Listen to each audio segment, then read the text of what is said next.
18তম শিক্ষক নিবন্ধনের খাতায় এখনও আসছে। ফল প্রকাশ নিয়ে আজ সর্বশেষ জানা গেল।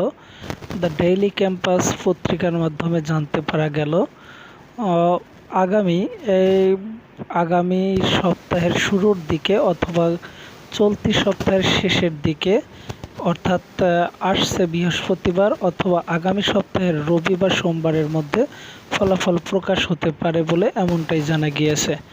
কেননা প্রায় 3.5 লাখেরও বেশি পরীক্ষার্থী এবার পরীক্ষায় অংশগ্রহণ করেছেন, কিন্তু 6 অক্টোবর অর্থাৎ আজ রবিবার পর্যন্ত অনেকগুলো খাতা, প্রায় 8,000 খাতা এখন পর্যন্ত এনটিআরসিতে এসে পৌঁছায়নি, যার কারণে ফলাফল প্রকাশে দেরি হচ্ছে।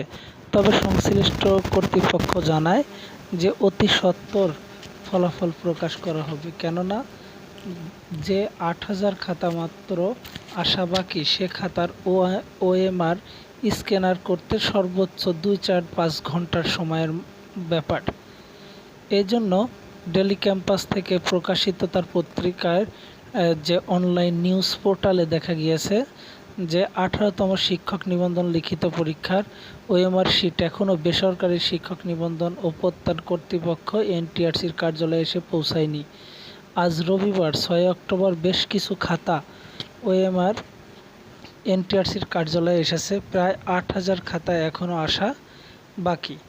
রবিবার 6 অক্টোবর সকালে ফল প্রস্তুত প্রকাশকারী প্রতিষ্ঠান টেলিটক সংশ্লিষ্ট কর্মকর্তার সঙ্গে সভা করেছেন এনটিআরসি কর্মকর্তারা। সভা যে সিদ্ধান্ত হয় যে দ্রুতই ফল প্রকাশ হবে, কিন্তু নিশ্চিতভাবে কত তারিখ হবে সেটা এখন পর্যন্ত জানা যায়নি। তাই পরীক্ষকগণ অতি সত্বর 8,000 খাতা যদি জমা দেয়, অতি দ্রুত সেই ফলাফল প্রকাশ করা সম্ভব হবে। এবং সবথেকে 18তম পরীক্ষার্থীদের জন্য একটা গুরুত্বপূর্ণ এবং সুযোগ যে অক্টোবর মাসের শেষের দিকেই ভাইবা নেওয়ার জন্য একটা পরিকল্পনা করেছে এনটিআরসি।